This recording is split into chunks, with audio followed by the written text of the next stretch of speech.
Hello everyone and welcome to the short video tutorial series of Planet Pro created by Wenji Chow and myself. I'm Mike Shaw. In this video, let's talk about the depth of field tool. To better explain the depth of field tool, I've added a few markers on this map to set the stage for a demo. This is a person marker.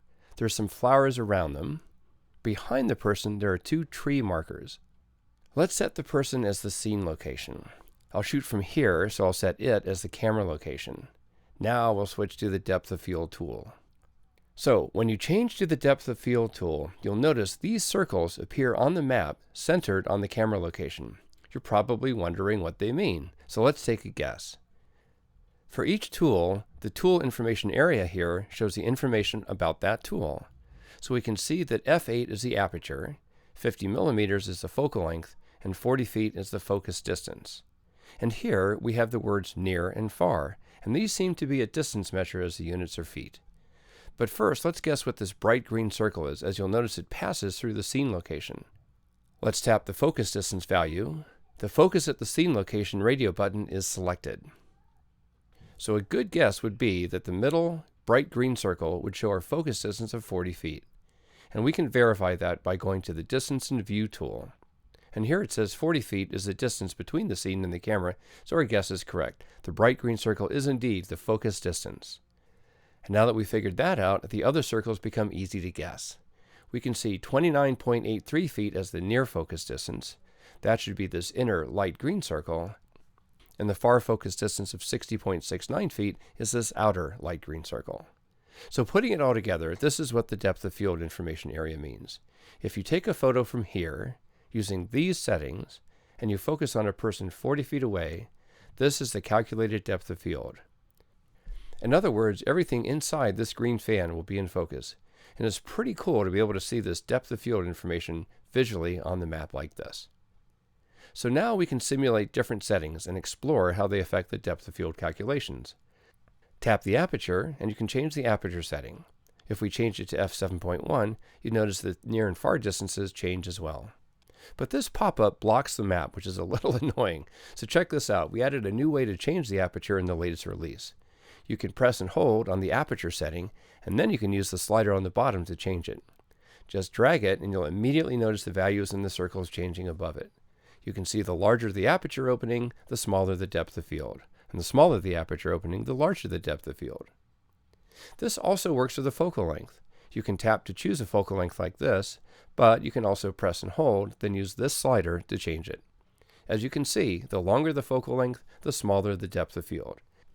If you change to a wider lens, the depth of field increases. With a 14 millimeter lens, you have the depth of field going from 10 feet all the way to infinity. Now you may have noticed that in addition to the green circles, we also have a dark brown circle right here. This circle is a little harder to guess the meaning of, especially if you're new to photography. But what this brown circle shows you is the hyperfocal distance. And if you don't know what that means, it just means it's the closest distance you can focus on and still have an infinite depth of field. So in other words, if you focus at the hyperfocal distance, you'll get the maximum possible depth of field, which of course is super important in landscape photography. So let's tap here. Instead of focusing at the scene location, tap to select Focus at the hyperfocal distance. Now the hyperfocal distance circle is turned green, which means it's the new focus distance. And the new near distance is now 29.36 feet, which is right here. The far distance is now infinity. And so you can see we've got the maximum depth of field, which is infinity. Let's set the focus distance back to focus at the scene. The dark brown circle and the green circles now show up again. So hopefully these circles now make sense. Now there's an icon here that looks like a printer. What does that mean? So here's something to keep in mind. If you want to learn Planet faster, don't ever be afraid of just tapping on the value you see on the screen, or sometimes just press and hold on it whenever you have a question. You're certainly not going to learn anything just by looking at it. Alright, so let's go ahead and tap on it, and what do you know? It shows a one-time hint to explain the calculations of the depth of field. Now I know it might be a little tedious to read a long text like this, but consider it as a learning opportunity. Because as a photographer, you definitely need to know the depth of field. And for the depth of field, you're going to want to understand the concept of the circle of confusion. Now I personally think the best way to understand that is to recognize that the diameter of your camera's circle of confusion is kind of analogous to the diameter of a rod or a cone in your eye's retina. So you can see, no pun intended, that it's an important input parameter for the depth of field calculator. So to choose the circle of confusion, just go to Menu, Settings, and Camera. We actually provide you with a shortcut button right here. Tapping it will take you to the camera settings directly. So this is the screen I mentioned in the previous focal length video where you can choose the camera type and sensor dimension. Here's the default circle of confusion of 0.03 millimeters, which is used by most of the depth of field calculators you can find on the app stores. So we set the camera sensor size at 45 megabytes, and you can tap to enter your own sensor size here. Based on the sensor dimension and the sensor size, we can then calculate the adjusted circle of confusion, which is 0.0088 millimeters.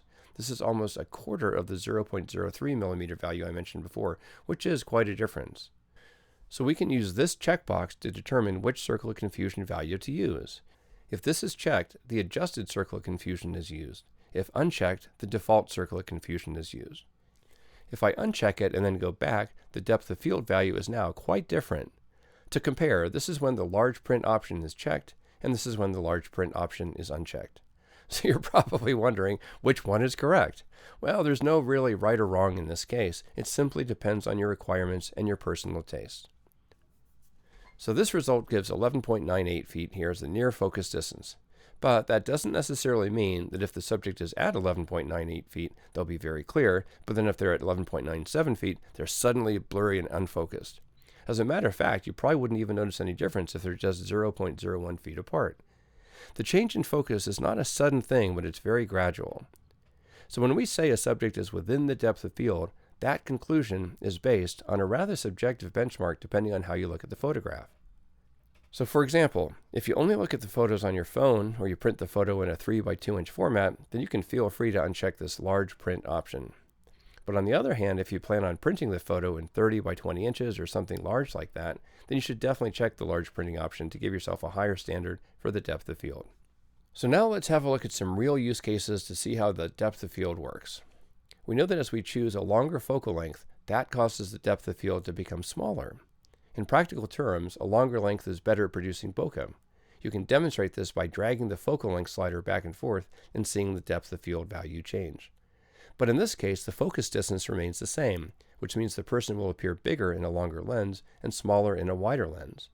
So what if we keep the same composition when changing the focus lengths? Is the conclusion still true? Now, as this takes a little time to set up, I'll just show you some screenshots here to show you the results. The first photo is with a 24mm lens at f8. I have this person at 1/3 of the frame with the help of this 1/3 guideline. The focus is on the person. The depth of field is 53.28 feet. The next photo is 35mm, still at f8 and with the focus at 26.59 feet so that the person still covers the same third of the frame. The depth of field is now 31.3 feet, which is smaller and down from the 53.28 feet before. Next, let's try 50mm, and you can see the depth of field is 26.12 feet, which is even smaller. Then at 85mm, the depth of field is down to 24.39 feet. So as you can see, the depth of field gets smaller and smaller with a longer lens, even though the person has the same size in the composition. So the conclusion is still the same. The longer lens will produce a better bokeh even with the same composition. In the second example, I'll use a long telephoto lens to shoot the person along with the moon, like this photo. You may notice the person is in focus, but the moon is blurry. Now why is that? Let's find out. Let's set the camera location 500 feet away from the scene, which is where we'll put the person. And we'll switch to a 500mm lens. This is what a person looks like in a 500mm lens from 500 feet away. Now let's search for the moon using the sun and the moon finder. We'll choose the full moon. Tap the little hand button and drag to select the area on the viewfinder where we want to see the moon. Looks like there aren't any results for the next year. Oh, that's okay. Let's change the date range to the next 10 years. Okay, here you go. Let's check the results. Let's use this one here. Here's the moon, and here's the person. Notice the person is bigger than the moon. We'll switch to the depth of field tool. Right now we have our focus set at 500 feet, which is on the person. And I'm shooting from here. Now, if I'm using f8, the depth of field is only 42.68 feet. Or I can switch to the near and far to see the near and far distances here. So only objects that are between the inner and the outer green circles will be in focus. But the moon is at infinity, so it will not be in focus. Well, okay, then is it even possible to have both in focus? Well, let's find out. Press and hold on the aperture, drag it all the way to f36. And by the way, you can also choose the smallest aperture in the settings. Uh-oh, the moon is still not in focus. Okay, well maybe it's because we have the large print option turned on, so the calculations are a little bit too strict. Well, let's turn it off to see. Back to the map. It's better, but we still haven't gotten all the way out to infinity. But it's getting close. And how do I know that? Well, take a look at this hyperfocal distance, which is not too far from the subject. You can tap here to see the value of the hyperfocal distance, which is 759 feet. So let's move the camera location to that distance. Switch to the Distance and View tool, tap the distance and enter 760 feet here. And now let's switch back to the Depth of Field tool. Oh yeah, it reaches infinity. But I have to use f36, which might be hard as f36 aperture is a little bit too small. So at this distance, we can use the VR viewfinder to see the moon size relative to the person. They're almost the same height. Let's say I really don't want to use f36, so we'll change it to f16. Well, in that case, the hyperfocal distance is 1,708 feet. Okay, let's use that as the distance. And again, we'll switch to the Distance and View tool, tap the distance, and enter 1,710, which is slightly larger than 1,708. Now, of course, the person is much smaller at this distance. Let's switch to the Depth of Field tool. When we focus at 1,710 feet, the depth of field does reach infinity. Let's move to the right so the moon is centered at the person, and here you go. At 500 millimeters, we can capture a large moon behind the person, and with an aperture of f16, we can get both the person and the moon in focus. But if you switch to a 1000 millimeter focal length and have a look at the depth of field, the moon is out of focus again. That's because the focal length is longer and the input parameter for the depth of field has changed. Even changing the aperture all the way to f36 still doesn't get us all the way to infinity. Why is that? Well, that's because the hyperfocal distance for the 1000 millimeter lens is much further than 0.58 miles. Let's go back to the map. Here's the hyperfocal distance, which is way far away from the person. So as you can see, it's fairly difficult to get both the moon and a person in focus when you're using a long telephoto lens and when the person is close to the camera. So this is an interesting result, because sometimes you'll see a photo of the moon with a person from another photographer where both the moon and the person are perfectly clear. If the person's size is very small, it is possible to capture a photo in a single shot by using a very, very small aperture, just like we talked about. But if the person's size is almost the same or only slightly smaller than the moon size, like half the size, let's say, it's almost impossible to get that shot in a single exposure. So at least you'll know how to tell whether or not a photo like that is a composite when you see it again. So in this last example, I want to show you how to use the focus stacking feature. Let's say I want to shoot a Milky Way photo from the North Dome in Yosemite National Park. So first, I'll set Half Dome as the scene location, and we'll take a look at the VR viewfinder. And let's switch to the Milky Way Seeker. We'll adjust the time slider. Here comes the Milky Way Center. We'll change the date range to the next year. Let's take a look at the results. We'll filter by the moon so we can capture a moonrise at the same time. The first night is February 16th of next year. Let's switch to the Depth of Field tool. At f1.8 with a 14 millimeter lens, if I focus on Half Dome, which is 1.65 miles away, I can get both the Milky Way and Half Dome in focus together because the depth of field is all the way out to infinity. Back to the map, and here's where I'll focus. But now let's suppose we notice some cool wildflowers on the ground, which are only 5 feet away from the camera. So I want to capture the flowers, Half Dome, and the Milky Way all in focus at the same shot. Is that possible? Well, let's find out. Let's tap the focus distance, change it to focus at a fixed distance, and enter 5 feet, which is the distance to the flowers. So now the near and far distances are very small, so you'll definitely not be able to get the Milky Way or even the Half Dome in focus as in the same shot. And right now you don't see the printer icon here, which means that the large print option is not turned on. But even so, it's still not enough depth of field. So now I can tap here. Look at the focus stacking. It says 2 photos. So what that means is that in order to have everything in focus, All you need to do is to take 2 photos and then blend them together in post-processing using focus stacking. So we'll select it, and here it gives you a hint to press and hold to see the details. Let's do that. Here you go. It means you need to focus at 5 feet first at the flowers, then focus again at 30.88 feet, which will cover the rest of the field, including the Half Dome and Milky Way. Well, that result is with the large print option turned off. If you're serious about landscape photography, which we suspect you are, then you should definitely turn it back on. So we'll go to settings and turn it on, and now it says 5 photos. We'll press and hold. Here are the focus distances for each focus. Of course, we're not going to use a ruler at night to measure these distances and then focus at each distance, but it does give us an idea of how many photos we need, which are 5. So in this case, you should manually adjust the focus ring of your lens to take at least 5 photos if you plan to do focus stacking with them in your post-processing workflow. This focus stacking feature also works for macro photography. Let's change to a 100mm macro lens. Let's suppose we see a spider 2 feet away from us.